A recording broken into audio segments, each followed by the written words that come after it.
Hi friends, இந்த blouse design எப்படி நம்ம கஸ்டமைஸ் பண்ணியிருக்கோம் அப்படின்னா, எப்பயும் பேசிக் 3 லைன்ஸ் வந்து ஜரி த்ரெட் கொடுத்தாச்சு. அடுத்தது சுகர் பீடு. அடுத்தது அவங்க கொடுத்துருந்த ஃபோட்டோவில் எல்லாமே கோல்டாக இருந்துச்சு. பார்க்குறதுக்கே ரொம்ப கோல்டிஷ், ரொம்ப அப்படியே ஒரு மாதிரி அடிக்கிற மாதிரி இருந்ததுனால லைட்டாக பேர்ல் கலர் கொடுத்து பேர்லும் சுகர் பீடும் அப்படியே கொடுத்து இந்த லைனை கம்ப்ளீட் பண்ணிட்டு நெக்ஸ்ட்டு வந்து சுகர் பீடு.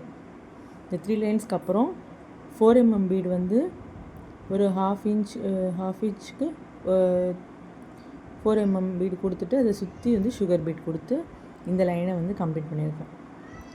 நெக்ஸ்ட்டு வந்து இந்த குட்டி திலகம் ஸ்டோன் ஒட்டிட்டு அதை சுற்றி சுகர் பீட் கொடுத்துட்டு அதுக்கு மேலே வந்து 3 mm பீடு 3 கொடுத்து இந்த ஒர்க்கை கம்ப்ளீட் பண்ணியிருக்கேன். இடையில உள்ள கேப்புக்கு 3 mm பீட் கொடுத்துருக்கேன்.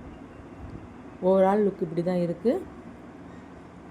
அடுத்தது புட்டாஸ் எப்படி இந்த டிசைன் பண்ணியிருக்கேன்னு பார்த்தீங்கன்னா, 3 mm பீடு 2 பீட்ஸ் கொடுத்துட்டு சென்டரில் ஸ்டோன் ஒட்டிட்டு அதுக்கு மேலே ஒரு சுகர் பீட் கொடுத்து இந்த புட்டாஸை வந்து கம்ப்ளீட் பண்ணியிருக்கேன்.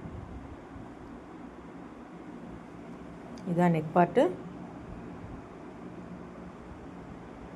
இந்த வீடியோ உங்களுக்கு பிடிச்சிருந்தா லைக் பண்ணுங்கள், ஷேர் பண்ணுங்கள், மறக்காமல் நம்ம சேனலை சப்ஸ்கிரைப் பண்ணிக்கோங்க. தேங்க்யூ.